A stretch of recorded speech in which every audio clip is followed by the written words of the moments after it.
Om Swastiastu. Salam bahagia, salam sehat, dan salam sejahtera buat sahabat semua.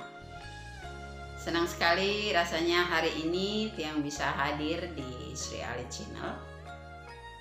Pada kesempatan hari ini, Tiang ingin berbagi bagaimana pemahaman Tiang tentang proses memaafkan. Memberi maaf atau memaafkan orang yang telah menyakiti kita, orang yang telah melukai hati kita, melukai batin kita, orang yang pernah menghina kita sehingga kita merasa sakit hati. Itu perlu kerendahan hati. Hanya orang yang mempunyai sifat rendah hati yang akan mampu melakukan proses memaafkan.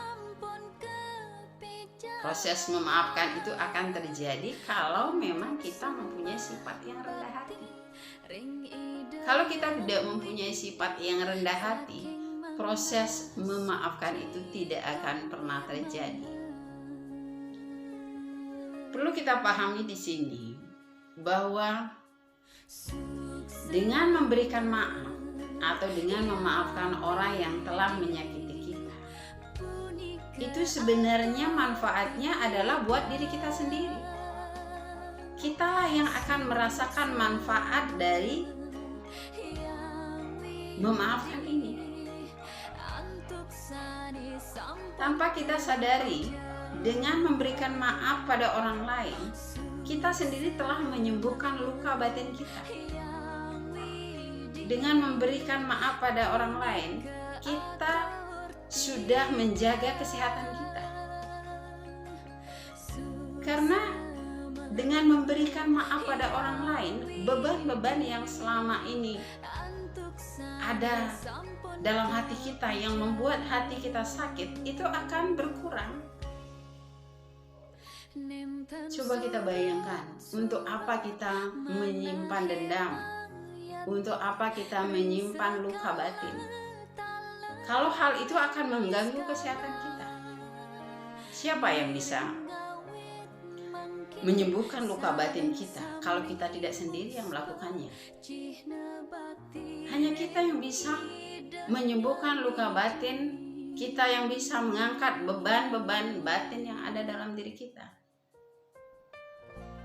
Inilah, hanya dengan memaafkan inilah semua beban-beban luka batin yang kita alami itu akan hilang.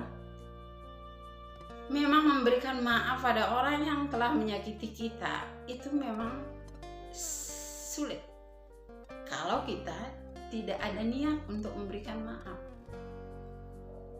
Kalau memang kita tidak bisa memberikan maaf pada orang yang menyakiti kita secara terbuka, secara fisik, atau bertemu dengan kata-kata yang keluar dari mulut kita, kita bisa memaafkan mereka dari batin kita. Tentunya dari batin yang tulus, memang betul-betul dan tulus dan ikhlas memaafkan mereka.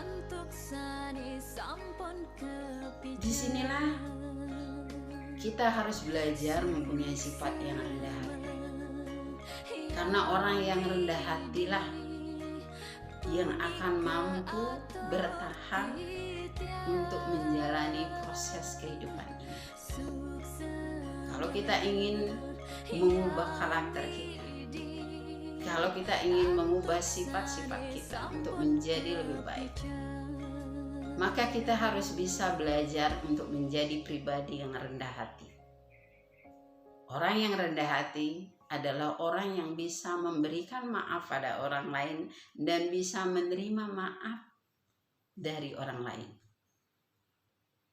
Karena dengan sifat rendah hati ini, kita juga akan bisa menjalani proses kehidupan ini dengan baik. Hidup kita akan jauh lebih bahagia. Hidup kita akan jauh lebih mudah. Hidup kita akan jauh lebih damai. Karena sudah tidak ada beban lagi. Tidak ada dendam lagi dalam diri kita.